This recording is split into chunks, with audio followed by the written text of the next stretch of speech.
இந்த இரு பெரும் விழால நம்ம சம்பிரதாயத்தில் ரெண்டுங்கிறதுக்கு ரொம்ப முக்கியத்துவம் உண்டு.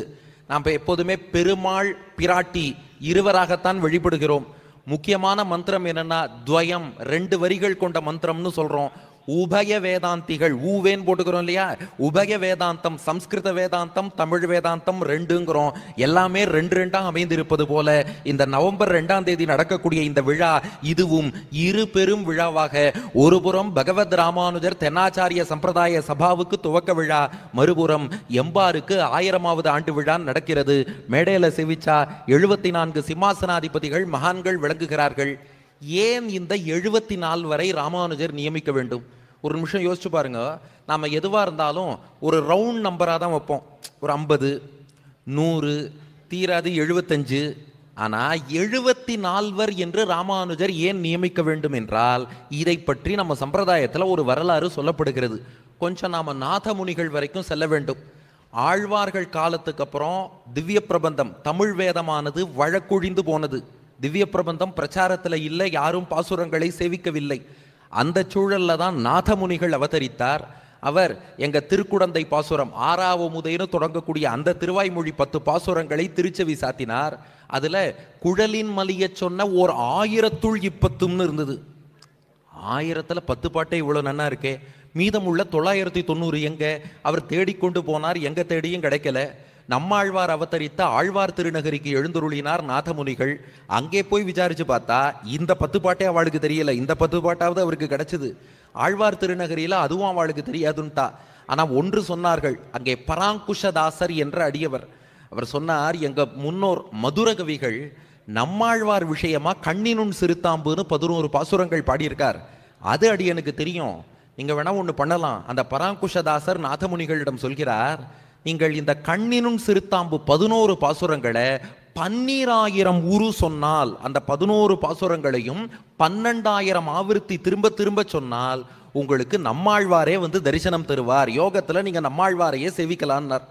சரின்ட்டு அந்த 11 பாசுரங்களை உபதேசம் வாங்கி கொண்டார் நாதமுனிகள். இதை சொல்லி நம்மாழ்வாரையே சேவிச்சு பாசுரங்களை வாங்கலான்னு. அப்போ அந்த பராங்குஷதாசர் கேட்டாராம், 12000 முறை 11 பாட்டை சொல்றேனே, எப்படி எண்ணிக்கை கவுண்டிங் எப்படி பண்ணுவீங்கன்னு கேட்டார். கேள்வி சரிதானே? நமக்கு 107 திக்குமுக்காடி போறோம். அதுவும் 1008 காயத்ரினா நிறைய பேர் என்ன பண்றாங்கன்னா செல்போன்ல ஸ்டாப் வாட்ச் ஆன் பண்ணி வச்சுட்டு ஒரு காயத்ரி சொல்றதுக்கு எவ்வளவு செகண்ட்ஸ் ஆகும், 1008 காயத்ரிக்கு எவ்வளவு செகண்ட்ஸ், இப்படி எல்லாம் சமாளிக்க வேண்டியிருக்கு.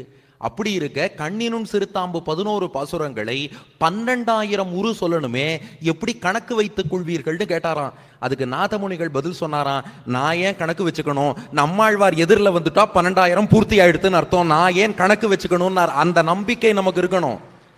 நாம என்ன பண்ணுவோம்னா 12000 முறை சொல்லியிருக்காரு, இது நடக்குமோ நடக்காதோ, இது சரி வருமோ சரி வராதோ, இப்படி யோசிச்சுட்டு இருந்தா ஆழ்வார் வரமாட்டார். அவர் சொன்னார், நான் கணக்கே பண்ண போறது இல்லை, நான் பாட்டுக்கு கண்ணினும் சிறுத்தாம்பு உரு சொல்றேன். ஆழ்வார் 12000 ஆயிடுத்துன்னா ஆழ்வார் நேரா எதிர்த்தாப்புல வரப்போறார். அந்த நம்பிக்கையோடு திருப்புளி ஆழ்வார் புளிய மரத்தடியில போய் நாதமுனிகள் 12000 முறை கண்ணினும் சிறுத்தாம்பு அனுசந்தானம் பண்றார். இது ஸ்ரீ வைஷ்ணவ சம்பிரதாயத்துக்கு நாதமுனிகள் செய்த மிகப்பெரிய புரட்சி. அதுவரை சம்ஸ்கிருத மந்திரங்களுக்கு மட்டும்தான் மந்திர சக்தி உண்டு என்று கருதினார்கள். தமிழ் பாட்டுக்கும் மந்திர சக்தி உண்டு, தமிழ் பாட்டை சொன்னாலும் ஆழ்வார் பிரத்யட்சமாக தோன்றுவார் என்று தமிழுக்கு ஏற்றத்தை கொடுத்த முதல் நிகழ்வு எதுனா 12000 உரு கண்ணினுன் சிறுத்தாம்ப புளிய மரத்தடியில நாதமுனிகள் சேவிச்சார். நம்மாழ்வார் யோகத்தில் பிரத்யட்சமாக நாதமுனிகளுக்கு சேவை சாதிக்கிறார். நாதமுனிகள் கேட்டதோ 10 பாட்டு, எதிர்பார்த்து வந்ததோ 1000 பாட்டு. ஆனா நம்மாழ்வார் என்ன பண்ணாராம், மொத்த ஆழ்வார்கள் பாடிய 4000 பாசுரங்களையும் அருள் கண்டீர் உலகினில் மிக்கதே 4000த்தையும் மீட்டு கொடுத்தார். ஆனா அந்த 4000த்தை கொடுக்கறதுக்கு முன்னாடி ஆழ்வார் தாமே நாதமுனிக்கு பஞ்சசம்ஸ்காரம் பண்ணி வச்சு ரகசியத்திரயத்தை உபதேசம் பண்ணி அதுக்கப்புறம் திவ்ய பிரபந்தத்தையும் கொடுத்து, அத்தோடு நம்மாழ்வார் நாதமுனிக்கு பவிஷ்யதாச்சாரிய விக்கிரகம்னு ஒரு திருமேனியையும் கொடுத்தாராம். இது என்னன்னு கேட்டார் நாதமுனிகள். அப்போ நம்மாழ்வார் சாய்ச்சாராம், நான் திருவாய்மொழின்னு உமக்கு தந்தேனே, அந்த திருவாய்மொழியில் பொலிக பொலிக பொலிகன்னு ஒரு திருவாய்மொழி பாடியிருக்கேன். அதில் கலியும் கெடும் கண்டு கொண்மின், பின்னாடி ஒரு ஆச்சாரியன் அவதரிக்க போகிறார், கலியுகத்தின் தோஷத்தை எல்லாம் போக்க போகிறார், கலி தோஷத்தை போக்கி இந்த கலியுகத்திலும் பக்தி வளரும்படி ஒரு ஆச்சாரியன் செய்ய போகிறார் என்றெல்லாம் பாடியிருக்கேனே, வரப்போகிற ஆச்சாரியன், எதிர்கால ஆச்சாரியன், பவிஷ்யத் ஆச்சாரியன் இவர்தான் என்று ராமானுஜருடைய ஒரு விக்கிரகத்தை முன்பே நம்மாழ்வார் நாதமுனிக்கு தந்து, பவிஷ்யத்னா ஃபியூச்சர்னு அர்த்தம், பவிஷ்யத் ஆச்சாரியன் இவர்தான், ஃபியூச்சர்ல எதிர்காலத்தில் ஆச்சாரியன் இவர்தான், யுக புருஷர். இந்த கலியுகத்தில் நாம் அத்தனை பேரும் உய்வடைய வேண்டும் என்றால் ராமானுஜருடைய திருவடிகளை பற்றுவதை தவிர வேறு வழியே கிடையாது. இதை சொல்லி நம்மாழ்வார் நாதமுனிக்கு ஒரு ராமானுஜர் விக்கிரகம், பவிஷ்யதாச்சாரிய விக்கிரகம்னு கொடுத்துடுறார். எல்லாம் பெற்றுக்கொண்டு நாதமுனிகள் திரும்பிட்டார். இப்போ அந்த பவிஷ்யதாச்சாரிய விக்கிரகம்னு பின்னாடி வரப்போற ராமானுஜருடைய திருமேனியை நாதமுனிகள் திருக்கண்களால கட்டாட்சித்தாராம். அப்ப அவருடைய திருவுள்ளத்துல ஒரு விஷயம் தோணித்தான்.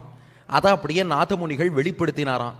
குளப்படியில் மழை பொழிந்தால் குருவி குடித்து போம், வீராணத்தில் பொழிந்தால் நாடெல்லாம் விளைந்து போம்.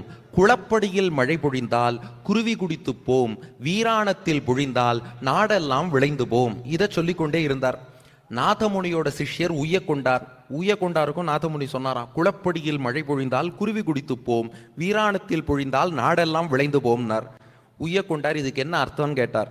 அர்த்தம் கேட்காத, ஆச்சாரியன் சொன்னா திரும்ப சொல்லணும், நீயும் உன் சிஷ்யனுக்கு சொல்லணும்ட்டார். இப்போ உய்ய கொண்டார் சொல்லிக் கொண்டே இருக்கிறார். குளப்படியில் மழை பொழிந்தால் குருவி குடித்து போம், வீராணத்தில் பொழிந்தால் நாடெல்லாம் விளைந்து போம். அவர் சிஷ்யர் மணக்கால் நம்பி வந்தார். அவருக்கும் சொல்லி வச்சார். என்ன அர்த்தம்னு கேட்டார். அர்த்தமெல்லாம் தெரியாது, எங்க ஆச்சாரியன் சொன்னார், நானும் சொன்னேன், நீயும் சொல்லு. ஓகே, குளப்படியில் மழை பொழிந்தால் குருவி குடித்து போம், வீராணத்தில் பொழிந்தால் நாடெல்லாம் விளைந்து போம். அவரோட சிஷ்யர் ஆளவந்தாருக்கு மணக்கால் நம்பி சொல்லி வைத்தார். என்ன அர்த்தம்னு கேட்டார். அர்த்தம் கேட்காத, எங்க ஆச்சாரியன் சொன்னார், நானும் சொன்னேன், குளப்படியில் மழை பொழிந்தால் குருவி குடித்து போம், வீராணத்தில் பொழிந்தால் நாடெல்லாம் விளைந்து போம். அவர் திரும்ப திரும்ப சொல்லிக் கொண்டே வந்தார். ஆளவந்தாருடைய சிஷ்யர் பெரிய நம்பிக்கு ஆளவந்தார் சொல்லி வச்சார். குளப்படியில் மழை பொழிந்தால் குருவி குடித்து போம், வீராணத்தில் பொழிந்தால் நாடெல்லாம் விளைந்து போம். அர்த்தம் என்னன்னார். எங்க ஆச்சாரியன் சொன்னார், நானும் சொன்னேன், நீயும் அர்த்தம் கேட்காதேன்ட்டார். பெரிய நம்பி தம் சிஷ்யரான ராமானுஜருக்கு சொன்னார், குளப்படியில் மழை பொழிந்தால் குருவி குடித்து போம், வீராணத்தில் பொழிந்தால் நாடெல்லாம் விளைந்து போம். பெரிய நம்பியை ராமானுஜர்கிட்ட சொல்லிட்டார். ராமானுஜா, நீ பெரிய ஞானியா இருக்க, ஏற்கனவே நான் ஏதாவது சொன்னாலும் அதை விட சிறப்பான அர்த்தம் நீ சொல்லக்கூடியவன், இதுக்கு தயவு செஞ்சு அர்த்தம் மட்டும் கேட்டுடாத. எங்க ஆச்சாரியர்கள்லாம் சொல்லின்னு வந்தா, நாதமுனி சொல்லி, உய்ய கொண்டார் சொல்லி, மணக்கால் நம்பி சொல்லி, ஆளவந்தார் சொல்லி, அடியேன்னு சொல்லிட்டு இருக்கேன், எனக்கு அர்த்தம் தெரியாதுன்னார். ராமானுஜர் சொன்னாராம், ஒன்றும் பிரச்சனை இல்லை சுவாமி, அடியேனுக்கு அர்த்தம் புரிஞ்சுடுத்துன்ட்டார்.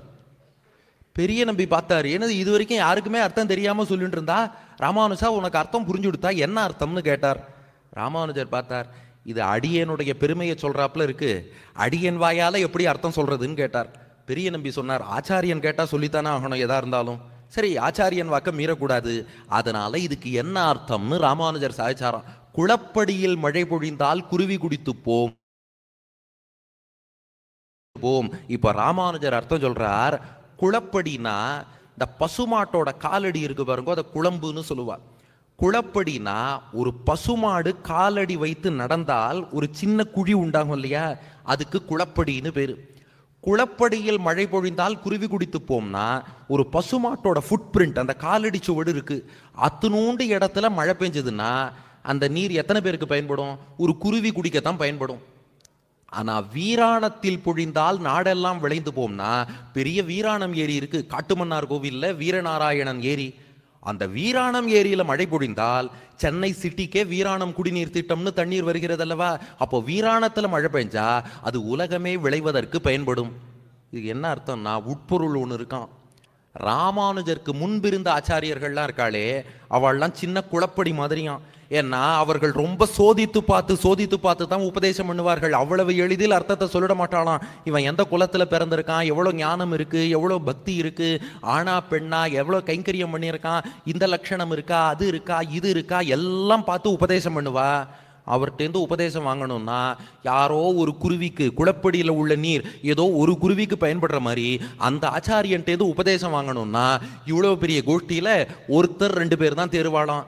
ஆனால் ராமானுஜர் எப்படின்னா, வீராணம் ஏரி போல அவர்கிட்ட போய் அந்த அர்த்தம் சேர்ந்துருத்துனா, வீராணத்தில் உள்ள தண்ணீர் என்பது உலகத்துக்கே பயன்படுவது போல ராமானுஜர்கிட்ட மட்டும் இந்த அர்த்தங்கள் போய் சேர்ந்துருத்துனா அவர் ஒருத்தன் எந்த குலம்னு பார்க்க மாட்டார், படிச்சவனா படிக்காதவனான்னு பார்க்க மாட்டார், ஏழையா பணக்காரனான்னு பார்க்க மாட்டார், ஆணா பெண்ணான்னு பார்க்க மாட்டார். ஆசை இருக்கா இல்லையாங்கிற ஒரு விஷயம் தான் பார்ப்பார். கண்ணன்னு சொன்னா கண்லேருந்து 2 சொட்டு கண்ணீர் விடுறான்னா அவன் எக்குலத்தவனா இருந்தா என்ன, அவனுக்கு உபதேசம் பண்ண வேண்டியதானே. மணவாள மாமுனிகள் சாதிக்கிறார், ஓரான் வழியாய் உபதேசித்தார் முன்னோர் ஏறார் எதிராசர் இன்னருளால் பாருலகில் ஆசை உடையோர்க்கெல்லாம் ஆரியர்கள் கூறுமென்று பேசி வரம்பறுத்தார் பின். அதுவரை ஒரு ஆச்சாரியன்ட்ட உள்ள அர்த்தம் ஒரு சிஷ்யர் குளப்படியில் மழை பொழிந்தால் ஒரு குருவி குடித்துப்போம், அப்படித்தான் இருந்தது.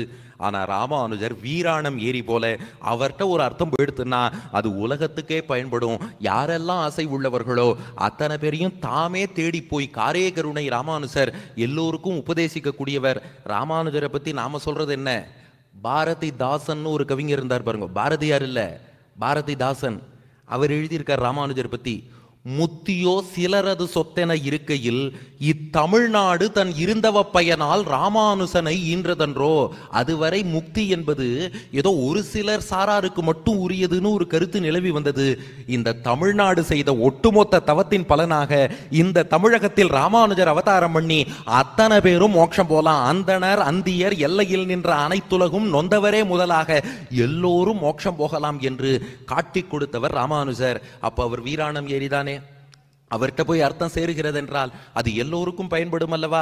1000 ஆண்டுகள் முன்னாடி அவர் பண்ண புரட்சியை இப்ப வேற யாரும் பண்ண போறது இல்லை, ராமானுஜர் தான் அன்று செய்து கொடுத்தார். அத்தனை பேருக்கும் இறைவன் பொதுவானவன், எல்லோரும் பகவான் அடையலாம். இதை அன்று சொல்லி வைத்தவர் ராமானுஜர். அதனாலதான் ஒரு அழகான பாட்டு உண்டு, ராமானுஜருடைய புகழ் எப்படி உலகமெல்லாம் பரவியது அப்படின்னா இதை ஒரு உருவகமாக சொல்வதுண்டு. 2 நண்பர்கள் ஒரு ஆற்றங்கரைக்கு சென்றார்களாம். அந்த ஆற்றங்கரையில பார்த்தா ஒரு அன்னப்பறவை வருத்தமா உட்கார்ந்து இருந்தது. இவர் அவர்கிட்ட கேட்டார், அந்த அன்னப்பறவை ஏன் வருத்தமா இருக்கு, ஏதாவது வெங்கடேஷ் உபன்யாசம் ஏதாவது கேட்டு கொடுத்தா ஏன் அது இவ்வளவு வருத்தமா தள்ள கை வச்சுன்னு உட்காந்துருக்கு அப்படின்னு கேட்டாராம். அதுக்கு இன்னொருத்தர் சொன்னாராம், அந்த அன்னப்பறவை தன் ஆற்றலை இழந்து விட்டது, அதனாலதான் வருத்தமா இருக்குன்னார்.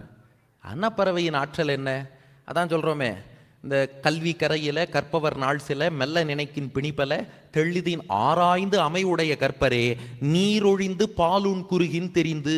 தமிழ் பாட்டு இலக்கியத்துல இந்த தண்ணீரையும் பாலையும் சேர்த்து வச்சோம்னா அன்னப்பறவை என்ன பண்ணும், தண்ணீரை விலக்கிட்டு பாலை மட்டும் எடுத்துக்கும்.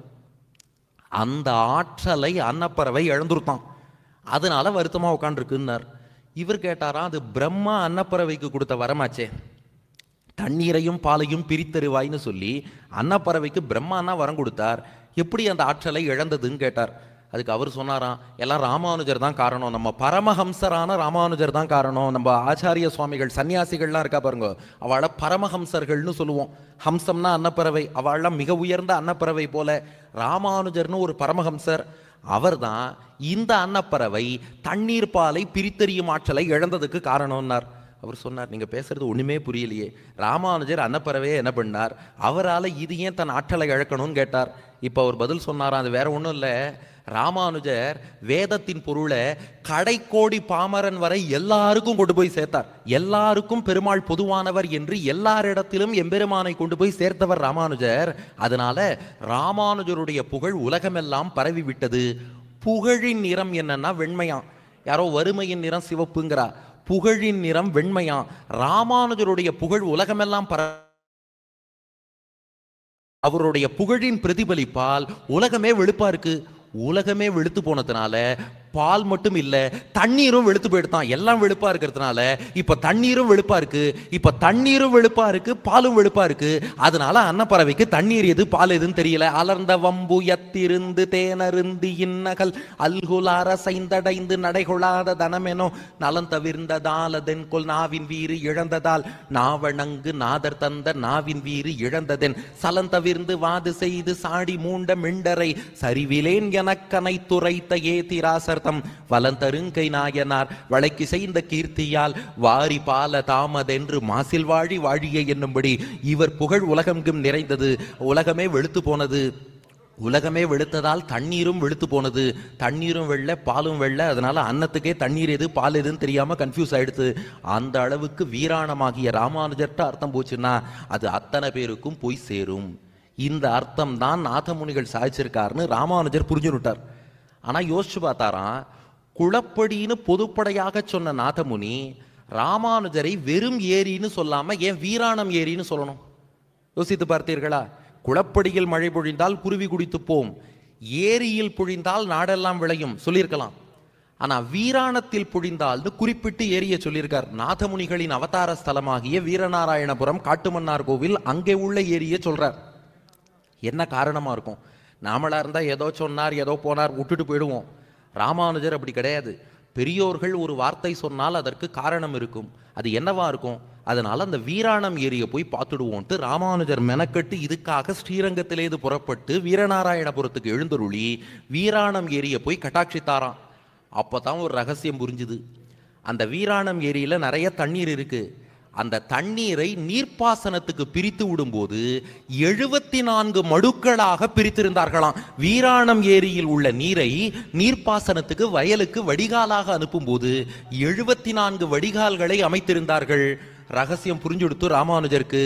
வீராணம் ஏரின்னு யாரை சொன்னார்? நாதமுனி ராமானுஜரை தான் சொன்னார். வீராணத்தில் உள்ள நீரை 74 பிரிவுகளாக பிரிக்கிறார்கள். அப்ப ராமானுஜரும் என்ன பண்ணணும்னா தன்னிடம் உள்ள அர்த்தங்களை 74 பிரிவுகளாக பிரித்து அதை சிஷ்யர்களுக்கு உபதேசிக்க வேண்டும். இதுதான் நாதமுனியின் கட்டளை. புரிஞ்சுனுட்டார் ராமானுஜர். அப்போ வீராணம் ஏரியான தன்னிடம் உள்ள அர்த்தங்களாகிய தீர்த்தத்தை 74 சிம்மாசனாதிபதிகள் என்ற இந்த மகான்களுடைய குல முன்னோர்கள் அவர்களை நியமித்தார். எப்படி 74 மடுக்கள் மூலமாக நீர்ப்பாசனத்துக்கு அங்க தண்ணீர் போகிறதோ, இந்த 74 சிம்மாசனாதிபதிகள் மூலமாக ராமானுஜ சம்பிரதாய அர்த்தங்கள் எல்லா அடியார்களுக்கும் போய் சேரட்டும் என்று இந்த ஏற்பாட்டை ராமானுஜர் செய்து வைத்தார். இப்போ வீராணம் ஏரியிலேந்து அந்த நீரானது பல வடிகால்கள் வாயிலாக போறதுன்னா என்னாகும்? வயலுக்கு போனா பயிர்கள் விளையும். அதுபோல அந்த 74 சிம்மாசனாதிபதிகள் அவாவா வழியில பரம்பரையா அடுத்தடுத்து வரக்கூடிய சுவாமிகள்லாம் பஞ்சசம்ஸ்காரம் பண்ணி சிஷ்யர்களை திருத்தி பணி கொண்டு எம்பெருமான் திருவடியில சேர்ப்பதாலே பயிர் விளையுமா? எந்த பயிர்னு கேட்கிறீர்களா? சரணாகதர்களாகிய நாம தான் பயிர்களாம். பெருமாள்ங்கிறவர் விவசாயி, பக்தி உழவன் என்று திருமழிசைப்பிரான் குறிப்பிடுகிறார். பெருமாள்ங்கிற விவசாயி எப்பதான் சரணாகதர்களாகிய பயிர்கள் விளையப் போகிறாரோ என்று ஒரு விவசாயி தன் வயலையே பார்த்து கொண்டிருப்பது போல இந்த பூலோகத்தையே பெருமாள் பார்த்துட்டு இருக்காராம். சரணாகதர்கள்னு பயிர்கள் விளையணுமேனு பார்த்துட்டு இருக்கும் போது இந்த ஆச்சாரியர்கள்லாம் வடிகால்களைப் போல எம்பெருமானுடைய அருள் என்ற நீரை கொண்டு வந்து நம்மிடம் சேர்க்கிறார்கள். வீராணத்திலேருந்து 74 மடுக்கள் தீர்த்தம் கொண்டு வந்து சேர்க்க பயிர் விளையிறது. இவா வந்து அனுகிரகத்தை சேர்க்க இங்கே சரணாகதர்களின் பயிர் அந்த எண்ணிக்கை என்பது பெருகி கொண்டே போகிறது. நம்மை திருத்தி பணி கொண்டு பெருமாள் திருவடியில கொண்டு போய் சேர்க்க 74 என்று நாதமுனிகளுடைய விருப்பப்படி ராமானுஜர் நியமித்தார். அவர்கள் வழியில வந்த மகான்களைத்தான் 74 சிம்மாசனாதிபதிகள்னு இன்றைக்கு நாம சேவிச்சுட்டு இருக்கோம். இதை ரொம்ப அழகா ஒரு ஸ்லோகம் சொல்லி விளக்கி இருக்கிறார். இது எம்பார் அருளிய ஸ்லோகம் என்பார்கள். எம்பாருடைய 1000வது ஆண்டு விழா இன்று நாம் கொண்டாடி கொண்டு இருக்கிறோம். இந்த வருஷம் எம்பாருடைய 1000வது ஆண்டு. எம்பார் அருளிய ஒரு ஸ்லோகம். இது எப்படி இந்த சம்பிரதாயம் 74 சிம்மாசனாதிபதிகள் எப்படி ஏற்பட்டது என்றால், லக்ஷ்மி நாதாக்கிய சிந்தோஹோ ஷடரிபு ஜலத பிராப்பிய காருண்ய நீரம் நாதாத்ரௌ அபியஷிஞ்சத் ததனு ரகுவராம்போஜ சக்ஷுர்ஜராபியாம் கத்வா தாம் யாமுனாக்கியாம் சரிதம் அத யதீந்திராக்கிய பத்மாகரேந்திரம் சம்பூரிய பிராணிசஸ்யே பிரவகதி சததம் தேசிகேந்திர பிரமௌகைஹி. இது அழகான ஸ்லோகம். ஒரு நிமிடம் நீங்கள் கொஞ்சம் உற்று கவனித்தால் இதில் உள்ள சுவையை ரசிக்கலாம். என்ன அப்படின்னா, கொஞ்சம் கவனிக்கணும் அப்படின்னா என்ன அர்த்தம்? யாரும் கவனிக்கலன்னு அர்த்தம். அதனால கொஞ்சம் இதை உற்று கவனித்தால் உள்ள ஒரு ரகசியம் புரியும். என்ன ரகசியம் அப்படின்னா, நாராயணன் திருமால் இருக்காரே, அவர் பெரிய அமுத கடலாக இருக்கிறார். அந்த அமுத கடலான பெருமாள்டேந்து நம்மாழ்வாருங்கிற மேகம் போய் அருள்ங்கிற மேகம் பெருமாள்ங்கிற கடல்லேருந்து அமுதமயமான அந்த தீர்த்தத்தை மொண்டு எடுத்துட்டார். அருள்ங்கிற தீர்த்தத்தை எடுத்துட்டு போய் அடுத்து மேகம் என்ன பண்ணும்? மழை பொழியணும். ஆம், நம்மாழ்வார் என்ற மேகம் நாதமுனி என்ற மலைக்கு மேலே அதை மழையாக பொழிந்து விட்டார். இப்போ நாதமுனிங்கிற மலைக்கு மேல் பொழிந்த அந்த தீர்த்தம் இருக்கே, அருள் என்ற தீர்த்தம், அது அப்படியே 2 கிளைகளாக பிரிந்ததான். ஒன்று என்னன்னா உய்ய கொண்டார், இன்னொன்னு மணக்கால் நம்பி. ரெண்டும் அருவிய கொண்டார்னு ஒரு அருவி, மணக்கால் நம்பின்னு ஒரு அருவி, 2 அருவிகளாக கொட்டியது. அந்த அருவிகள் 2ம் ஒரு காட்டாறாக இணைந்தது. அந்த காட்டாறு தான் சுவாமி ஆளவந்தார். ஆளவந்தார் என்னும் காட்டாறாக பெருகி போகிறது. அந்த ஆளவந்தார் என்னும் காட்டாறு 5 கிளைகளாக பிரிந்ததான். பெரிய பெரிய நம்பி, திருமலை நம்பி, திருக்கோட்டியூர் நம்பி, திருமாலை ஆண்டான், ஆழ்வார் திருவரங்க பெருமாள் அரையர்னு 5 கிளைகளாக பிரிந்தது. அப்ப நாராயணன்கிற கடல்லேருந்து அருள்ங்கிற தீர்த்தத்தை நம்மாழ்வாருங்கிற மேகம் உண்டு நாதமுனிங்கிற மலை மீது பொழிய அது உய்யக்கொண்டார் மணக்கால் நம்பின்னு 2 கிளைகளாக அருவிகளாக கொட்ட அது ஆளவந்தார் என்ற காட்டாராக இணைய அது 5 ஆச்சாரியர்கள்ங்கிற கிளைகளாக பிரிய அந்த 5 கிளைகளும் ஒரு வீராணம் ஏரியில வந்து ஒன்று சேர்ந்தது. அந்த ஏரி தான் ராமானுஜர். அப்படி அந்த அர்த்தம் சுத்தி இங்க வந்துருத்து. இப்ப வீராணத்திலிருந்து எத்தனை மடுக்கள் பிரிச்சு விட்டுருக்காங்க? 74 மடுக்களாக பிரித்து நீர்ப்பாசனத்துக்கு தண்ணீரை செலுத்துகிறார்கள். அந்த 74 மடுக்கள் தான் இந்த 74 சிம்மாசனாதிபதிகள்னு நாம் காணக்கூடிய ஆச்சாரியர்கள். இவர்கள் மூலமாக அந்த தண்ணீர் வந்து சேரும்போது பயிர் விளைகிறது. நாமெல்லாம் தான் அந்த பயிர்கள், நாம தான் பெனிஃபிஷியரிஸ், நாமெல்லாம் சரணாகதர்கள் என்னும் பயிர்களாக விளைகிறோம். நினைச்சு பாருங்க, கடல் நீர் நேரா வந்தா அதன் மூலம் பயிரை விளைவிக்க முடியுமா? முடியாது. பெருமாளுடைய அருள்ங்கிறது கடல் நீர் போல இந்த பயிர் விளைவதற்கு அது பயன்படாது. ஆனா அதே கடல் நீரை நம்மாழ்வார்ங்கிற மேகம் ஒண்டெடுத்து நாதமுனிங்கிற மலையில கொடுத்து உய்யக்கொண்டார் மணக்கால் நம்பியின் அருவியா வந்து ஆளவந்தார்னு காட்டாராகி 5 ஆச்சாரியர்கள்னு கிளையா பிரிச்சு ராமானுஜருங்கிற ஏரியில சேர்ந்து இந்த ஆச்சாரியர்கள் என்னும் வடிகால் மூலம் வரும்போது அந்த தண்ணீர் நமக்கு பயன்படுகிறது. அப்ப பெருமாளுடைய அருள்ங்கிறது நமக்கு நேரா வராது, இந்த ஆச்சாரியர்கள் மூலமாகத்தான் நமக்கு வந்து சேரும். அதுதான் உள்ள இருக்கிற தத்துவம். இன்னொன்னு நினைச்சு பாருங்க, அந்த கடல்ல என்ன நீர் இருக்கோ அதுதான் மாறி மாறி இந்த கால்வாய் வழியாகவும் நமக்கு வருது. அது போல பெருமாளுடைய அனுகிரகம் என்னவோ அதே திருவருள் தான் இந்த குருவருளாக ஆச்சாரியன் மூலமாக நமக்கு வருகிறது. ஆனா அது பெருமாளருளா வருவதை விட ஆச்சாரியன் அனுகிரகம்னு கிடைக்கும் போது அதுக்கு ஏற்றம் ஜாஸ்தியாம். சுபாஷித நீவியில இதை பத்தி ஒரு ஸ்லோகம் இருக்கு. ஏக்கையைவ குரோர் திருஷ்டியா துவாபியாம் வாப்பி லபேதயத்து நதத்திஸ்ரிபிர் அஷ்டாபிகி சகசிரேனாப்பி கருகிச்சித்து. ஆச்சாரியனுடைய ஒரு கண்ணால நம்மளை கட்டாட்சம் பண்றார் பாருங்க. அந்த ஆச்சாரிய கட்டாட்சத்துக்கு சிவனுடைய 3 கண்கள், பிரம்மாவின் 8 கண்கள், நாராயணனுடைய 1000 கண்கள்னு 1011 கண்களும் சேர்ந்து வந்தாலும் ஒரு ஆச்சாரியனுடைய கட்டாட்சத்துக்கு அது நிகராகாது. அதனால தான் கடல் நீர் என்பது நமக்கு நேரா பயன்படாது. அது வடிகால் வழியாக வரும்போதுதான் பயிர் விளைச்சல் ஏற்படுகிறது. அதுபோல நாமும் எம்பெருமான நேரா பற்ற முடியாது, அவன் அருளை நேரா பெற முடியாது. இந்த ஆச்சாரியர்கள் மகான்கள் இவர்கள் மூலமாகத்தான் நாம பெற முடியும். அதனால தான் நம்ம சம்பிரதாயத்தில் என்ன பண்ணுறோம்னா, இந்த மகான்கள் எழுந்துருளி இருக்காளே இவர்கள்லாம் அந்த சிம்மாசனாதிபதிகள் வழியில் வந்து இன்று சிம்மாசனாதிபதிகளாக விளங்குகிறார்கள். இவா திருவடியை பிடிச்சுக்கிறோம். நம்ம யாரும் பெருமாள்கிட்ட நேராக சரணாகதி பண்ணக்கூடிய அளவுக்கு நம்ம யாருக்கும் அவ்வளோ பக்குவமெல்லாம் கிடையாது. நாம் என்ன பண்ணுறோம், நம்ம ஆச்சாரியன் திருவடியை பிடிச்சுக்கிறோம். அவர் என்ன பண்றாருன்னா அவரோட ஆச்சாரியன் திருவடியை பிடிக்கிறார், அவர் அவரோட ஆச்சாரியன் திருவடியை பிடிக்கிறார். இப்படி ஒத்தொத்தரும் அவர் ஆச்சாரியன் அவர் ஆச்சாரியன் அவர் ஆச்சாரியன் பிடிச்சுட்டே போனா எல்லாரும் இவாளுக்கெல்லாம் ஒரு கூட்டஸ்தர் குல முன்னோர்னு இருப்பார் பாருங்க. அவர் ராமானுஜர் திருவடியை பிடிப்பார். ராமானுஜர் என்ன பண்றார்னா மாறன் அடிப்பணி தூய்ந்தவன், அவர் நம்மாழ்வார் திருவடிகளை பிடிக்கிறார். நம்மாழ்வார் தான் பிராட்டியோடு கூடிய பெருமாள் திருவடியை பற்றுகிறார். அகலகில்லேன் இறையும் என்று அலர்மேல் மங்கை உரை மார்பா நிகரில் புகழாய் உலகம் மூன்றுடையாய் என்னை ஆழ்வானே நிகரில் அமரர் முனிக்கணங்கள் விரும்பும் திருவேங்கடத்தானே புகழொன்றில்லா அடியேன் உன் அடிக்கீழ் அமர்ந்து புகுந்தேனேன்னு நம்மாழ்வார் அங்க பிடிச்சிட்டார். நினைச்சு பாருங்க, நம்மாழ்வார் பிராட்டியோடு கூடிய பெருமாளை நேரா பற்றுவார். நமக்கெல்லாம் அவ்வளவு சாமர்த்தியம் இல்லை. ஆனா இந்த ஆச்சாரியனை நாம பிடிச்சுட்டாலே இவர் அவர் ஆச்சாரியன் அவர் அவர் ஆச்சாரியன் அவர் அவர் ஆச்சாரியன், அப்படியே ராமானுஜர் நம்மாழ்வார் பிராட்டியோடு கூடிய பெருமாள்னு பற்றுடுறா. அங்கேருந்து அனுகிரகம் வரும்போதும் நம்மாழ்வாருக்கு வந்த அனுகிரகம் ராமானுஜருக்கு வரும், ராமானுஜருக்கு வந்த அனுகிரகம் அடுத்த ஆச்சாரியனுக்கு வரும், அவளுக்கு வந்த அனுகிரகம் நம்ம ஆச்சாரியனுக்கு வரும். அதே அனுகிரகம் நமக்கும் வந்துடும். சிம்பிளாக சொல்லணும்னா இது அப்படியே லிட்ரலாக புரிஞ்சுக்க வேண்டாம், ஞாபகம் வச்சுக்கிறதுக்கு சொல்கிறேன். இந்த ப்ளக் பாயிண்ட்னு ஒன்று இருக்கோ இல்லையோ, ப்ளக் பாயிண்டில் கை வைக்கலாமா? ப்ளக் பாயிண்டில் சுவிட்சை போட்டுட்டு கை வைக்கக்கூடாது. ஒருவேளை கை வச்சா என்னாகும்? ஷாக் அடிக்கும். அவரை இன்னொருத்தர் தொட்டால் அவருக்கும் ஷாக் அடிக்கும், அவரை இன்னொருத்தர் தொட்டா அவருக்கும் ஷாக் அடிக்கும். அது போல தான் பெருமாள் தாயார் வந்து ப்ளக் பாயிண்ட் மாதிரியா நேராக போய் நம்மளால தொட முடியாது. நம்மாழ்வார் பிடிச்சு விட்டார், அடுத்து ராமானுஜர் பற்றி கொள்கிறார், அடுத்தடுத்து ஆச்சாரியர்கள் பிடிச்சுக்கிறார். நம்ம பின்னாடி போய் பிடிச்சாலும் எத்தனை பேர் தொட்டாலும் எல்லாருக்கும் அந்த ஷாக் வந்து எம்பெருமானுடைய அனுகிரகம்ங்கிற ஷாக். ஆனா இது நல்ல ஷாக்கு, அது தேவையில்லாத ஷாக்கு.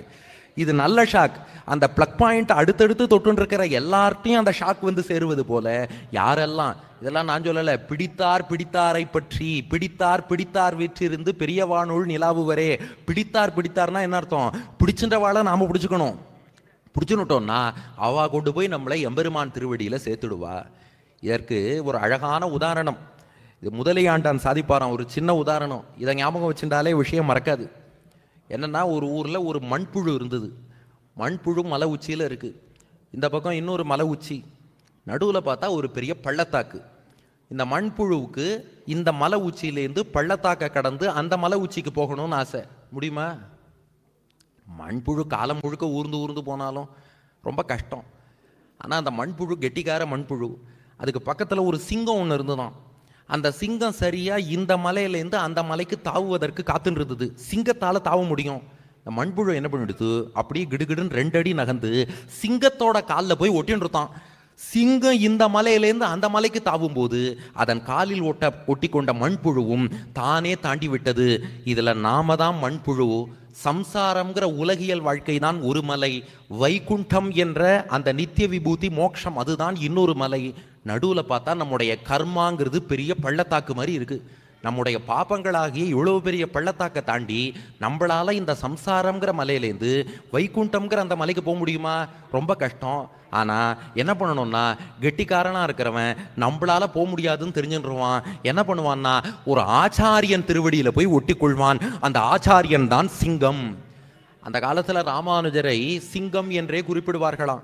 நம்ம ராமானுஜன் உற்றந்தாதியிலையும் ஒரு பாசுரம் பார்க்குறோம். கலிமிக்க சென்னல் கழனி குறையல், கலைப்பெருமான் ஒலிமிக்க பாடலை உண்டு தன் உள்ளம் தடித்து, அதனால் வலிமிக்க சீயம் இராமானுசன். தமிழில் சீயம்னா சிங்கம்னு அர்த்தம். சிஎம்னா அது வேற, அது நீங்கள் வேற எதுவும் புரிஞ்சுன்றாதீங்க. அப்புறம் இங்கிலீஷில் சிஎம் அது வேற. தமிழில் சிஎம் அப்படின்னா சிங்கம்னு அர்த்தம். ராமானுஜர் சிங்கம் போன்றவர். ஏன்னா சிங்கத்தோட திருவடியில் நாம் விட்டுட்டோம்னா அது இங்கேருந்து அங்கே தாவும் போது மண்புழுவும் சேர்ந்து தாவுவது போல அடியன் ராமானுஜதாசன் அவர் திருவடியில் விட்டுட்டோம்னா அவர் சம்சாரத்திலேருந்து வைகுண்டத்துக்கு தாவுவார். அவரோட நாமும் தாவிடலாம் இல்லையா? அதனால சிஎம் என்று அவரை குறிப்பிட்டார்களாம். ஆனால் சிஎம் என்று அகிரிணையில் சொன்னால் மரியாதை இல்லை. அதனால மரியாதையாக ஈர்ப்போட்டு சீயர் என்று சொன்னார்களாம். அந்த சீயர்ங்கிறது தான் மருவி மருவி ஜீயர் என்று ஆகி ராமானுஜ சம்பிரதாயத்தில் வரும் ஆச்சாரியர்களையும் இன்று ஜீயர்னு குறிப்பிடக்கூடிய வழக்கம் இருக்கு பாருங்க. அந்த ஜீயர்ங்கிறது சீயர் சிஎம் என்பதிலிருந்து வந்ததுங்கிறா. அப்போ நாமெல்லாம் மண்புழு போல இருக்கோம். இந்த ஆச்சாரியர்களாகிய மகான்கள் திருவடியை பற்றி கொண்டோம் என்றால் அவர்கள் பிறவி பெருங்கடலை தாண்டுவதற்கு நமக்காக அவ தாண்டி கொடுக்க அவர்கள் திருவடி பலத்தாலே நாமும் தாண்டுகிறோங்கிறது உள்ள இருக்கிற விஷயம். ஒரு நண்பர் கேட்டார், அதெல்லாம் சரிதான், ஆனால் அது என்ன ஆச்சாரியன் மூலமாக தான் பெருமாள்கிட்ட போகணுமா, நாமே பிறவிப்பிணியை தாண்ட முடியாதா அப்படின்னு நிறைய கேள்விகள் வருகிறது. என்ன விஷயம்னா, நாம் எல்லாத்துலேயும் ஒழுங்காக இருந்தோம்னா பிரச்சனை இல்லை. நாம் எக்கச்சக்க பாபங்கள் பண்ணியிருக்கோம். பெருமாள்கிட்டையும் அவர் அடியார்கள்ட்டையும் நிறையா அபச்சாரப்பட்டிருக்கோம். இத்தனையும் பண்ணிட்டு நேராக நான் வரேன் எனக்கு மோட்சம் கொடுன்னா நாம் எவ்வளோ கெட்டிக்காரான்னா, பெருமாள் சாஸ்திரத்தில் சொன்ன எதையும் நாம் ஃபாலோ பண்ண மாட்டோம். அவர் இன்ஸ்ட்ரக்ஷன் எல்லாம் நாம் மறந்துடுவோம். நாம கோவிலுக்கு போய் அவருக்கு இன்ஸ்ட்ரக்ஷன் சொல்லுவோம். பெருமாளே இதை பாரு, இதெல்லாம் நீ இப்படி பண்ணணும், இதெல்லாம் மாற்றி பண்ணிட்டேன், இந்த இடத்துல நீ யூட்டர்ன் எடுத்துருக்க கூடாது, நேராக போயிருக்கணும், அவருக்கு அட்வைஸ் பண்ணிட்டு நாம வந்துடுவோம். இந்த மாதிரி பண்ணால் அவருக்கு இன்னும் கோபம் ஜாஸ்தியாக தான் ஆகும். ஏண்டா நான் சொல்கிறதையும் நீ கேட்க மாட்டேங்கிற, நீ சொல்கிறதெல்லாம் நான் கேட்கணும்னு எதிர்பார்க்கிறியா, இது என்ன ஏட்டிக்கு போட்டியான்னு அவருக்கு கோபம் வரும். இந்த மாதிரி தப்பு பண்ண நம்மையும் பகவான் ஏற்றுக்கொள்ள வேண்டும் என்றால் நம்ம நேராக அவர்கிட்ட போகக்கூடாது, ஆச்சாரியன் மூலமாக செல்ல வேண்டும். ஒரு சின்ன உதாரணம் பாருங்க. எல்லாருக்கும் இந்த கோவர்தனோத்தாரண வரலாறு தெரிஞ்சிருக்கும். இந்திரன் என்ன பண்ணா, கிருஷ்ணன் கோவர்தன மலைக்கு எல்லா பூஜையும் பண்ண சொன்னா. அதனால இந்திரனுக்கு கோபம் வந்தது. ஆயர்பாடியில் ஒரு கல்மழையை பொழிந்து விடுகிறான் இந்திரன். அந்த கல்மழையில ஆயர்களும் ஆனிரைகளும் எல்லாரும் தவிக்கிறா. அப்போ கிருஷ்ணன் கோவர்தன மலையை தாங்கி பிடிச்சான். 1 வார காலம் கல்மழை பேய் மழையிலேருந்து எல்லாரையும் காப்பாற்றிட்டான்.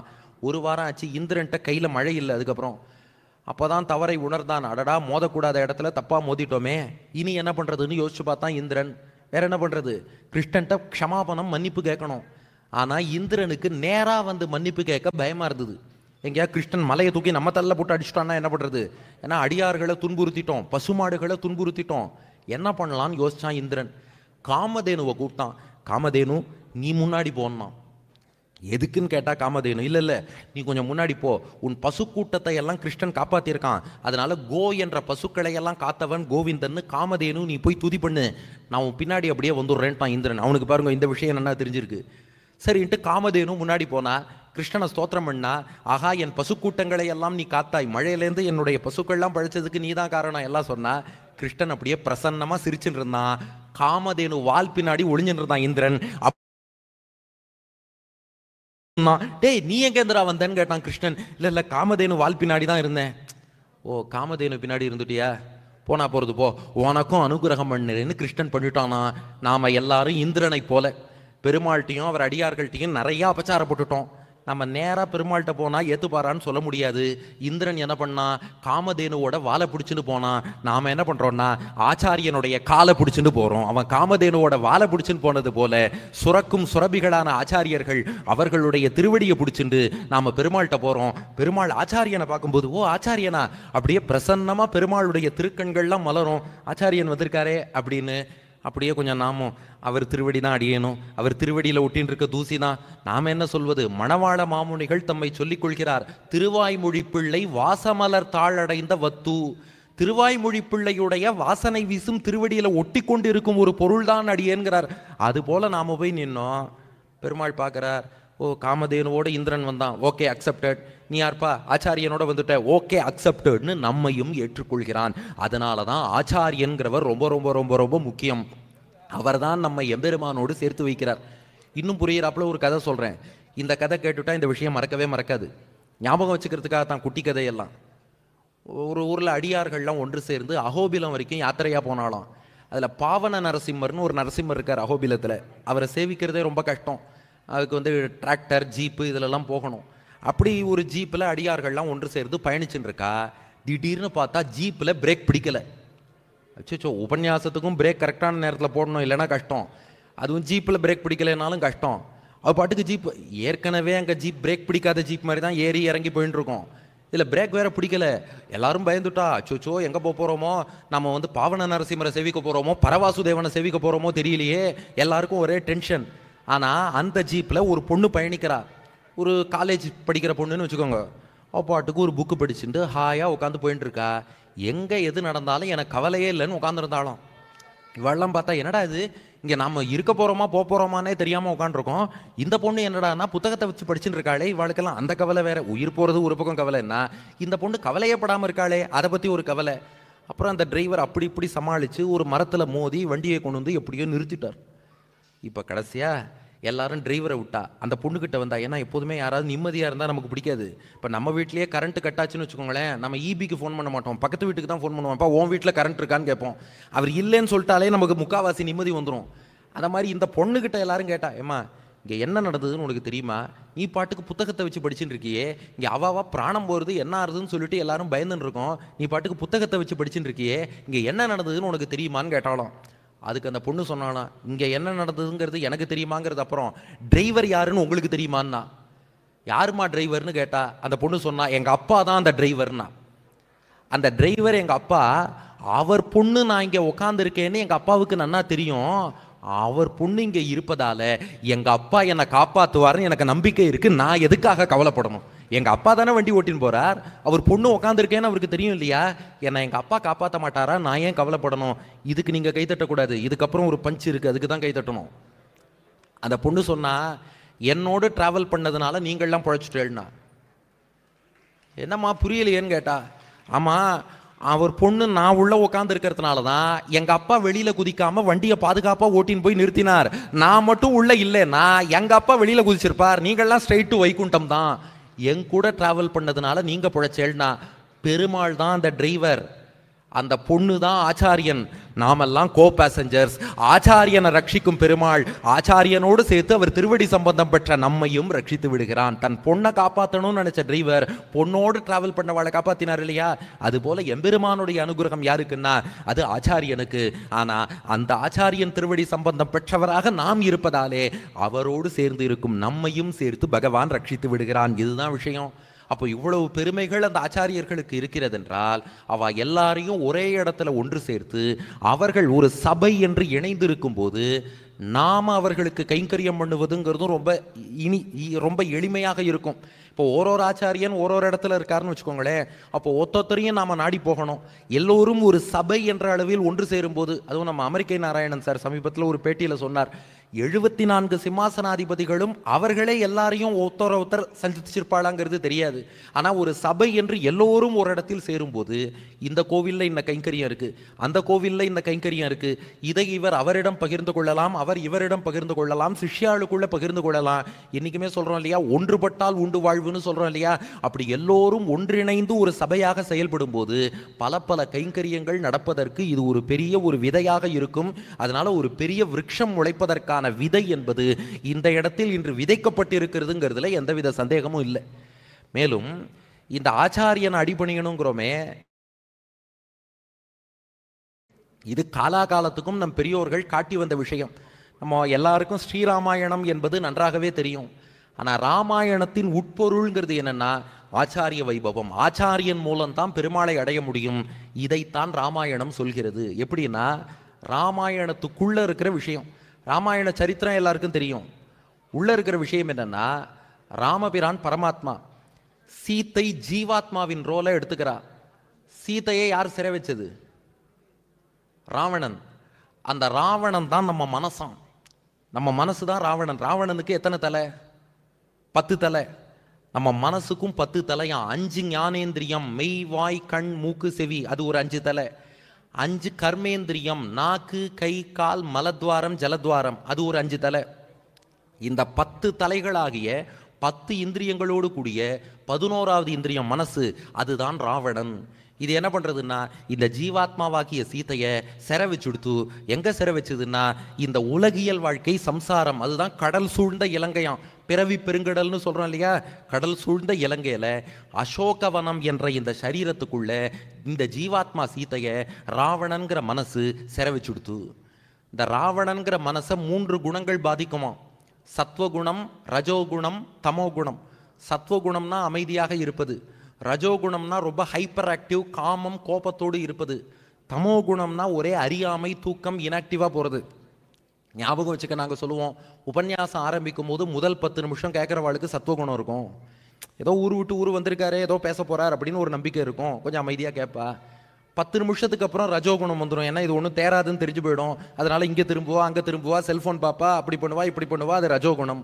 அரை மணி நேரம் ஆச்சுன்னா உபன்யாசகர் நம்மகிட்ட மாட்டிக்கல, நாம தான் உபன்யாசகர்கிட்ட மாட்டிட்டோம், இனி இவர் எப்போ விடுவார்னு தெரியாதுன்னு தூங்கி போயிடுவா, அது தமோ குணம். இங்கே இல்லை, மற்ற ஊரில் சொன்னேன், நீங்களாம் நான் கேட்குறேன். எத்தனை சவுண்ட் இருந்தாலும் அதையும் மீறி கேட்டுன்னு இருக்கு இல்லையா, அதனால இங்கே இல்லை, மற்ற ஊர்லன்னு வச்சுக்கோங்க.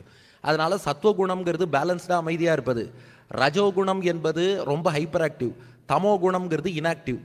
இதில் சத்வகுணம் என்பது தான் விபீஷணன், அவனை விரட்டி விட்டுட்டான் ராவணன். ரஜோகுணம் என்பது சூர்பனகை, ஆசை கோபம், அந்த சூர்பனகையை பக்கத்தில் வச்சுட்டான். தமோ குணம் யாரு? கும்பகர்ணன், தூங்கிட்டே இருப்பான், அவனையும் பக்கத்தில் வச்சுட்டான். சத்வகுணமாகிய விபீஷணனை விரட்டி விட்டான். ரஜோகுணம் தமோகுணம் சூர்பனகை கும்பகர்ணனை பக்கத்தில் வச்சுட்டான். பக்கத்தில் வச்சுட்டு ஜீவாத்மாவாகிய சீதையை துன்புறுத்துகிறான் ராவணன். இப்போ இந்த ஜீவாத்மா சீதையை காப்பாற்றணும். காப்பாற்ற யார் வரணும்? யார் வரணும்? யார் வரணும்? பரமாத்மா ராமன் தானே வரணும். ஆனால் ராமனா வந்தார்? ஆஞ்சநேயரை தானே அனுப்பினார். அது போலத்தான் இந்த ஜீவாத்மாவை காக்கவும் பெருமாள் நேரா வரமாட்டார், ஆஞ்சநேயர் ஸ்தானத்தில் உள்ள ஆச்சாரியர்களை அனுப்புவார். இவர்களை பெருமாள் அனுப்பினது யாருக்காகனா, தன் பிரதிநிதியாக நம்மை காப்பதற்காக அனுப்பி இருக்கிறான். அப்போ ராவணன்கிற மனசு ஜீவாத்மாங்கிற சீதையை உலகியல் வாழ்க்கைங்கிற இலங்கையில சரீரம்ங்கிற அசோகவனத்துக்குள்ள சிறை வச்சிருக்கு. இதுலேருந்து மீட்கணுங்கிறதுக்காக எம்பெருமான் ஆச்சாரியனை அனுப்புகிறான். அவர் என்ன பண்றாராம், ஹனுமான் எப்படி கடல் தாண்டி இலங்கைக்கு வந்தாரோ அது போல ஆச்சாரியன் பிறவி இந்த சம்சாரத்தில் வந்து அவதாரம் பண்ணுகிறார், ஒரு பிறவி எடுக்கிறார். ஹனுமான் எப்படி இலங்கையில போய் சீதையை தேடி கண்டுபிடித்தாரோ அது போல ஆச்சாரியன் ஒரு நல்ல சிஷ்யனை தேடி கண்டுபிடிக்கிறார். ஹனுமான் எப்படி சீதைக்கு ராமாயணம் பாடி கொடுத்தாரோ அது போல ஆச்சாரியன் பகவானுடைய பெருமைகளை எல்லாம் இந்த சிஷ்யனுக்கு எடுத்து சொல்கிறார். ஹனுமான் எப்படி சீதைக்கு முத்திரை மோதிரம் தந்தாரோ ஆச்சாரியன் நம் தோள்ல சங்க சக்கர முத்திரைகளை தருகிறார். ஹனுமான் எப்படி இலங்கையை எரித்தாரோ அதுபோல ஆச்சாரியன் நம் பாபங்களை எரிக்கிறார். ஹனுமான் எப்படி சீதையை ராமனோடு சேர்த்து வைத்தாரோ அதுபோல ஒரு ஆச்சாரியன் தான் ஜீவாத்மாக்களாகிய நம்ம எல்லாம் எம்பெருமானோடு சேர்த்து வைக்கிறார். ஹனுமான் இல்லைன்னா ராமாயணம் கிடையாது, சுந்தரகாண்டம் இல்லைன்னா ராமாயணம் கிடையாது. அது போலத்தான் ஒரு ஆச்சாரியன் இல்லைன்னா நாம் மோட்சம் போவதுங்கிறதும் சாத்தியம் கிடையாது. இதைத்தான் ஸ்ரீராமா ராமாயணம் நமக்கு உணர்த்துகிறது. அதனால எத்தனை தடவை ராமாயணம் கேட்டாலும் இந்த விஷயம் நமக்கு பிடிபட வேண்டும். வெறும் ராமனுடைய பெருமை அனுமானுடைய பெருமைன்னு மட்டும் இல்லை, ஆச்சாரியனுடைய பெருமை என்பது ஸ்ரீராமாயணத்தில் சொல்லப்படுகிறது. அதுபோல பாகவத புராணம் எல்லாரும் கேட்குறோம், கிருஷ்ணனுடைய வரலாறு. எப்போ பாகவதம் கேட்டாலும் ருக்மிணி கல்யாணத்தோடு பூர்த்தி பண்ணுறோம். ஆனால் அதுக்குள்ளேயும் ரகசியம் இருக்குது. ருக்மிணி கல்யாணம் சொல்ல வந்தது எதுன்னா அதுவும் இதே ஆச்சாரிய வைபவம் தான். ருக்மிணி கல்யாணத்துக்கும் ஆச்சாரிய வைபவத்துக்கும் என்ன சம்பந்தம்? இருக்குது. உங்கள் எல்லாருக்கும் தெரியும் ருக்மிணி கல்யாண வரலாறு. ருக்மிணி விதர்ப தேசத்து இளவரசியாக தோன்றுகிறாள். அவளுக்கு கூட பிறந்தவா 5 பேர், 5 பிரதர்ஸ். ருக்மி, ருக்மரதன், ருக்மபாகு, ருக்மகேஷன், ருக்மமாலி. கூட பிறந்தவா 5 பேர். இந்த ருக்மிணி கிருஷ்ணனை காதலிக்கிறா, கிருஷ்ணனை கல்யாணம் பண்ணிக்கணும்னு ஆசைப்பட்டா. ஆனால் அந்த கூட பிறந்த 5 பேர் இருக்காளே, அவள் 5 பேர் என்ன பண்ணா, இல்லை இந்த ருக்மிணியை சிசுபாலனுக்கு கல்யாணம் பண்ணி வைப்பேன்னு முடிவு பண்ணா. அப்போ ருக்மிணி என்ன பண்ணுறா, ஒரு தூதுவர் ஒருத்தரோட திருவடியில் விழறா. அவர்கிட்ட ஒரு கடிதத்தை கொடுத்து இதை கொண்டு போய் கண்ணபிரான்ட்ட சேர்க்கணுங்கிறா. அவர் ருக்மிணியின் கடிதத்தை எடுத்துட்டு தூது போனார், கண்ணபிரான்ட்ட போய் செய்தி சொன்னார். அதுக்கப்புறம் கிருஷ்ணனை அழிச்சுன்னு வந்தார். கிருஷ்ணன் இந்த சேனைகளை எல்லாம் வீழ்த்தி ருக்மிணியை ஏற்றுக்கொண்டு திருக்கல்யாணம். ஆச்சாரிய வைபவம் இருக்குன்னா இருக்கே. அகைன் சேம், கிருஷ்ணன் பரமாத்மா, ருக்மிணி ஜீவாத்மாவின் ரோலை எடுத்துக்கிறா. ருக்மிணிக்கு கூட பிறந்தவா 5 பேர், ஜீவாத்மாக்களாகிய நமக்கும் கூட பிறந்தவா 5 பேர். இல்லையே, நீங்கெல்லாம் 5 குழந்தைகள்லாம் யாராத்துலையும் கிடையாது. எல்லாரும் நாம் இருவர் நமக்கு ஒருவர்னு தானே இருக்கா. அண்ணா தம்பி கூட முன்னாடி பின்னாடி பிறந்திருப்பா. நமக்கு கூடவே பிறந்தவா 5 பேர். மெய், வாய், கண், மூக்கு, செவி, 5 புலன்கள் இருக்கு பாருங்க, அதுதான் கூடவே பிறந்தது. நம்ம கூட பிறந்தவா 5 பேர். இந்த ஜீவாத்மாங்கிற ருக்மிணி கிருஷ்ணன்கிற பரமாத்மாவை அடையணும்னு ஆசைப்படுறது. ஆனால் இந்த கூட பிறந்த 5 பேரும் எப்படியாவது இந்த ஜீவாத்மாங்கிற ருக்மிணியை உலகியல் வாழ்க்கையில் அழுத்தணும் தான் 5 புலன்களும் பார்க்கும். நீங்கள் பாருங்களேன், இன்னைக்கு பெருமாளை சேவிக்கணும், காமராஜ் அரங்கத்துக்கு வந்து இத்தனை சிம்மாசனாதிபதிகளை ஒரு இடத்துல சேவிச்சா கண்கண்ட ராமானுஜர்களாக 74 வரை ஒரே இடத்துல சேவிக்கிற பாக்கியம் கிடைக்கிறதே ஆசையாக தான் இருக்கும். ஜீவாத்மாவுக்கு கண்ணு சொல்லிக் கொடுக்கும். இல்லை தொலைக்காட்சியில் இந்தியா ஆஸ்திரேலியா T20 மேட்ச் இருக்குது, அதை பாருன்னு கண்ணு சொல்லி கொடுத்து காலி பண்ணிடும்.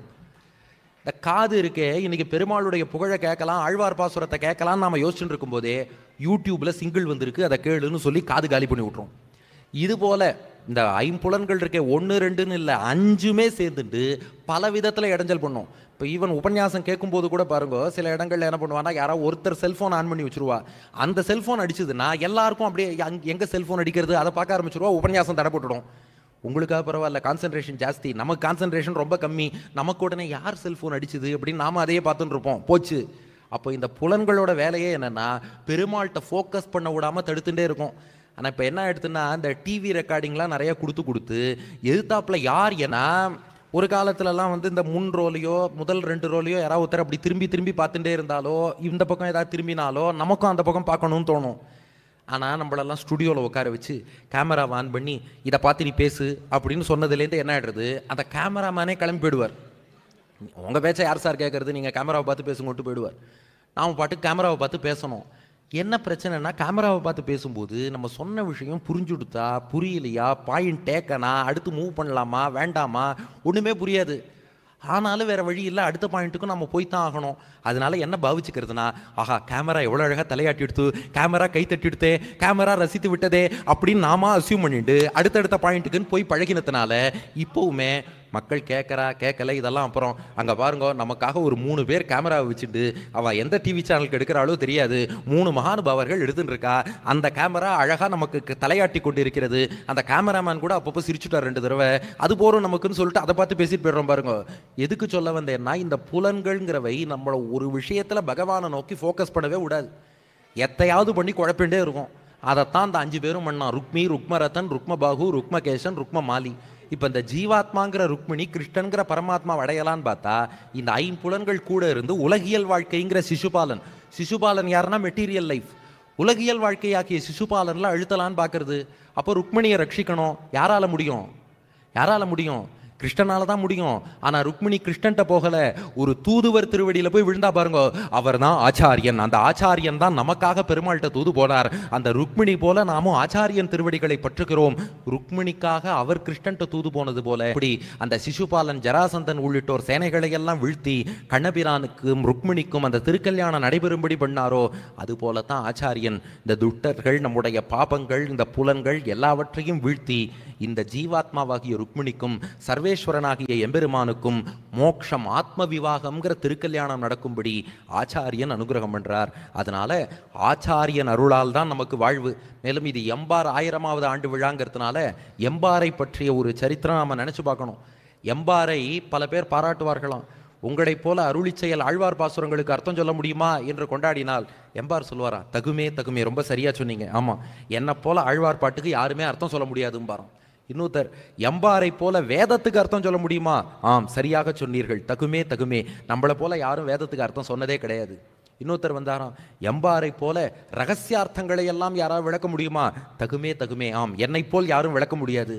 இதை பார்த்துட்டு எல்லாரும் ராமானுஜர்கிட்ட போய் புகார் சொன்னாலாம். என்ன சுவாமி இது, உங்கள் சிஷ்யர் எம்பாரை ஏதோ கொஞ்சம் வார்த்தைக்கு புகழ்ந்தோங்கிறதுக்காக, ஆமாம் நான் தான் எல்லாத்துலேயும் சிறந்தவன், என்னை போல ஆழ்வார் பாட்டுக்கு அர்த்தம் சொல்ல முடியாது, நாங்கள் ஏதோ பேச்சுக்கு சொல்கிறோம், உங்களை போல சொல்ல முடியாதுன்னு. நாம் என்ன சொல்லணும், சுவாமி அவ்வளோலாம் கிடையாது, ரொம்ப புகழ்ந்து விட்டீர், இனிமே தான் ஆச்சாரியன் அனுகிரகத்தில் வரணும், அப்படி ஏதாவது சொல்லுவார்னு பார்த்தா, ஆமாம் தகுமே தகுமே, என்னை போல இல்லைங்கிறார். இது எப்படின்னு கேட்டாலும் ராமானுஜர் பார்த்துட்டு அப்படியா சொன்னார். எம்பாரை அழைத்து கேட்டாராம், என்ன எது பாராட்டினாலும் எல்லாம் தகும் தகும்னு சொல்கிறாமே, இது என்னன்னு கேட்டாராம். அப்போ எம்பார் பதில் சொன்னாராம், அடியன் எப்படியோ இருந்தவன், அடியனை திருத்தி இன்னைக்கு இந்த நிலைக்கு கொண்டு வந்தவர் ராமானுஜராகிய நீங்கள். இன்னைக்கு எம்பார் ஆழ்வார் பாட்டுக்கு நன்னா அர்த்தம் சொல்றாருன்னு சொன்னா அந்த பெருமை அடியேனை சேருமா, ஆச்சாரியன் ராமானுஜர் உங்களை சேருமான்னார். ராமானுஜரை தான் சேரியவர், ராமானுஜர் என்று சொன்னவர் எம்பார். அப்படிப்பட்ட அந்த ஆச்சாரிய பக்திக்கு மிகச்சிறந்த இலக்கணமாக விளங்கி காட்டியவர் எம்பார் என்று அவர் ஆச்சாரியர்களும். மதுர கவியிலேருந்து ஆரம்பிச்சு மதுர கவிகள் காட்டினது என்ன, நேரா பெருமாள் திருவடிகளை பற்றாதீர்கள், மற்ற ஆழ்வார்கள்லாம் நேரா பெருமாளை பிடிச்சுண்டா. மதுர கவி மட்டும் என்ன பண்ணார், அந்த பெருமாளை காட்டி கொடுத்தவர் எங்கள் ஆச்சாரியன் நம்மாழ்வார். அந்த நம்மாழ்வார் தான் எனக்கு தெய்வம். அதனால தான் சுவாமி பிள்ளலோகாச்சாரியார் உண்ணும் போது ஒரு வார்த்தையும் உண்ணாத போது ஒரு வார்த்தையும் சொல்லுவார், 10 பேர் உண்டீரே, அவர்களை சிரித்திருப்பார் ஒருவர் உண்டீரே என்று சாதிச்சார். மற்ற ஆழ்வார்கள்லாம் பெருமாள் அவர் வந்து சேவை சாதிச்சு அனுகிரகம் பண்ணா ஒரு மாதிரி பாடுவா, அவர் அனுகிரகம் பண்ணலைன்னா கடியன் கொடியன்பா. ஆனால் மதுர கவிகள் அப்படி கிடையாது. தேவுமற்றறியேன் குருகூர்ணம் இன்னிசை பாடி திரிவனே, எனக்கு தெய்வம்னா எங்கள் ஆச்சாரியன் நம்மாழ்வார் என்று மதுரகவி இருந்தார். அந்த மதுரகவி நிட்டைங்கிறது ரொம்ப வசத்தின்னோம். அந்த நிட்டையை அன்று காட்டிய அந்த நிட்டையை இன்று வரை நாம் கடைபிடிக்கணுங்கிறதுக்காகத்தான் அதே வழியில் வந்த இத்தனை ஆச்சாரியர்கள், இந்த பெருமக்கள், இவர்கள்லாம் நமக்கு கண்கண்ட ராமானுஜர்களாக. எந்த ஒரு ஸ்ரீ வைஷ்ணவனும் தன்னுடைய ஆச்சாரியனை வெறும் மனிதன்னு நினைச்சிடவே கூடாது. உறங்கும் பெருமாளே உலவும் பெருமாளா வந்தார், அவர் தான் ஆச்சாரியன். படுத்துன்னு இருக்கிற பெருமாள் நமக்கு நடக்கும் பெருமாளாக வருகிறார், பேசும் பெருமாளாக வருகிறார், அவர் தான் ஆச்சாரியன். அப்படிப்பட்ட இந்த ஆச்சாரியர்கள் ஒரு இடத்துல எழுந்துருளி இருக்கார்னா அவர்களுக்கு சீடர்களாக அடியவர்களாக இருந்து அவள்கிட்ட பஞ்சசம்ஸ்காரம் பெற்று நம்மால் என்னென்ன கைங்கரியங்கள் முடியுமோ அதை அந்த ஆச்சாரியர்களுக்கு நாம் செய்து வந்தோம் என்றால் எம்பெருமானுடைய அருளை பெறுவதற்கு அதுதான் சிறந்த வழி. ராமனுக்கு 3 தம்பிகளில் யாரை ரொம்ப பிடிக்கும்னு கேட்டான். ராமனுக்கு லக்ஷ்மணனை பிடிக்குமா, பரதனை பிடிக்குமா, சத்ருகுணனை பிடிக்குமா? பரதனுக்கும் லக்ஷ்மணனுக்கும் ராமனை ரொம்ப பிடிக்கும். ஆனால் ராமனுக்கு சத்ருகுணனை தான் ரொம்ப பிடிக்கும். என்ன காரணம்னா, பரதனும் லக்ஷ்மணனும் ராமனுக்கு கைங்கரியம் பண்ணா, சத்ருகுணனோ ராமபக்தனான பரதனுக்கு கைங்கரியம் பண்ணா. நாம பெருமாளுக்கு பக்தனா இருந்தோம்னா நமக்கு பெருமாளை பிடிக்கும். நாம பெருமாளுடைய அடியாருக்கு பக்தனா இருந்தா பெருமாளுக்கு நம்மள ரொம்ப பிடிக்கும். எது முக்கியம்னு பாருங்க, நமக்கு பெருமாளை பிடிக்கணுங்கிறத விட பெருமாளுக்கு நம்மள பிடிக்கணும். பெருமாளுக்கு பிடித்தவனாக நாம எப்ப இருக்கலாம்னா அவர் அடியாருக்கு அடியார் ஆகணும். ஆழ்வார் பாடினாரே, அடியார்ந்த வையம் உண்டு ஆலிலை என்ன வசம் செய்யும் படியாதுவில் குழவிப்படி எந்தை பிரான் தனக்கு அடியார் அடியார்தம் அடியார் அடியார் தமக்கு அடியார் அடியார்தம் அடியார் அடியோங்களே. அவன் அடியவனுக்கு அடியவனுக்கு அடியவனுக்கு அடியவனுக்கு அடியவனுக்கு அடியவனுக்கு அடியவனாக இருக்கணும்னார். 7 முறை சொல்லியிருக்கார். அது ஒருத்தர் போய் ஆழ்வார்கிட்ட கேட்டாராம், அது என்ன 7 முறை அடியவனுக்கு அடியவனுக்கு அடியவனுக்கு அடியவன்னு சொல்லியிருக்கிறீரே, இந்த 7க்கு ஏதாவது முக்கியத்துவம் உண்டான்னு. நம்மாழ்வார் சொன்னாராம், அந்த பாட்டில் 7 அடியார் போடத்தான் இடம் இருக்குது, அதனால 7ஓட நிறுத்திட்டேன், இன்னும் இடம் இருந்தால் இன்னும் நிறைய அடியாரே போட்டிருப்பேன்னார். அந்த அளவுக்கு அடியாருக்கு அடியார்னு இருக்கணும். மேலும் பூர்த்தி பண்ணும்போது 9:25 ஆயிடுத்து. நம்ம பூர்த்தி பண்ண வேண்டிய தருணம் ஒரே ஒரு நிமிஷம் தான் மிச்சம் இருக்குது. பாருங்க, டைம் கரெக்டாக பார்த்துட்டு இருக்கேன். என்னன்னா, ஒரு ஆச்சாரியன் திருவடிகளை அடைஞ்சிட்டோம்னா மோட்சம் நிச்சயம். இதை மணவாள மாமுனிகள் காட்டுகிறார்.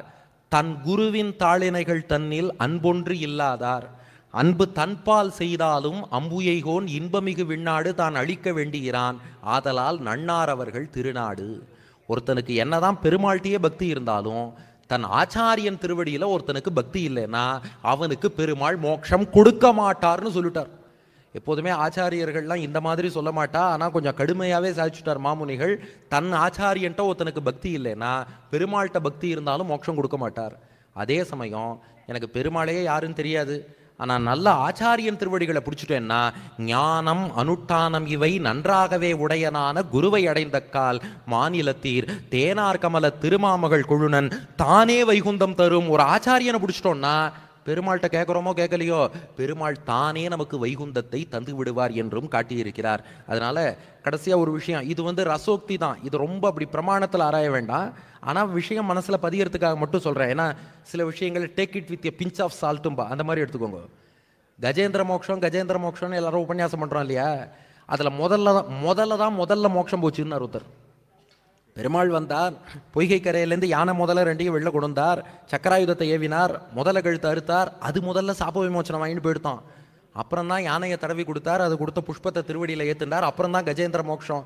என்னப்பா இது முதல்ல மோட்சமாக போயிடுத்தேன்னு கேட்டா, ஆமாம் இந்த யானை கஜேந்திரன் இருக்கே அது டைரக்டாக நேரடியாக பெருமாள் திருவடியை பிடிச்சதான், அதனால அதுக்கு பின்னாடி தான் மோட்சம் கிடைச்சது.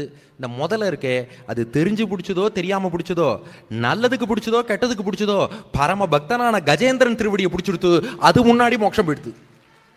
அதனாலதான் ஆச்சாரியன் திருவடியை யார் பிடிக்கிறாரோ அவர் முன்னாடி சீக்கிரமாக மோட்சம் விடுவார். எம்பெருமான் திருவடியை பிடிப்பதுங்கிறது சுவாமி பிள்ளலோகாச்சாரியார் காட்டுகிறார். ஒருத்தரோட கைப்பிடிச்சு உதவி கேட்கிற மாதிரியாம். கைப்பிடிச்சு உதவி கேட்டோம்னா கொஞ்சம் உதறி விட்டு போகவும் வாய்ப்பு இருக்கு.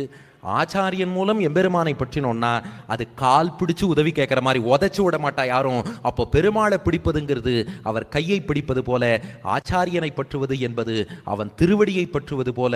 அவன் கையை பிடிச்சா உதறலாம், திருவடியை பிடிச்சா யாரும் உதச்சு விட மாட்டா. கெட்டு போனார்னு வரலாறே கிடையாது. எங்கேயுமே ஒரு ஆச்சாரியனை அடிபணிந்து இருந்தவர் வாழ்க்கையில் கெட்டு போனார்னு வரலாறு கிடையாது. ஆச்சாரியனை பற்றின அத்தனை பேருமே கண்டிப்பா மோட்சம் பெறுகிறார்கள் என்பதையும் பார்க்கிறோம். அப்போ நாம் எல்லாம் இந்த ஒரு பிறவி நமக்கு கிடைச்சிருக்கு. இந்த பாரத தேசத்துல ஒரு நல்ல குடும்பத்துல பிறக்கும் பாக்கியம் கிடைச்சிருக்கு.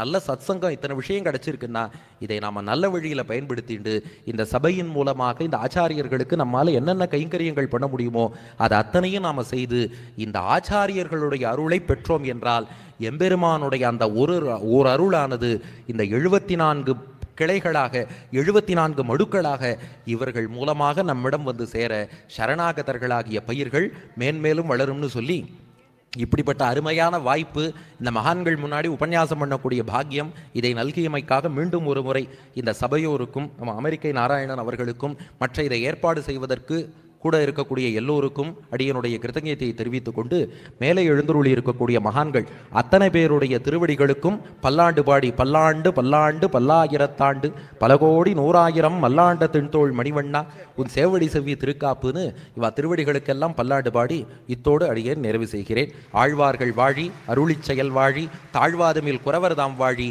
ஏழ்பாரும் உய்ய அவர்கள் உரைத்தவைகள் தாம் வாழி, செய்யமறை தன்னுடனே சேரும்.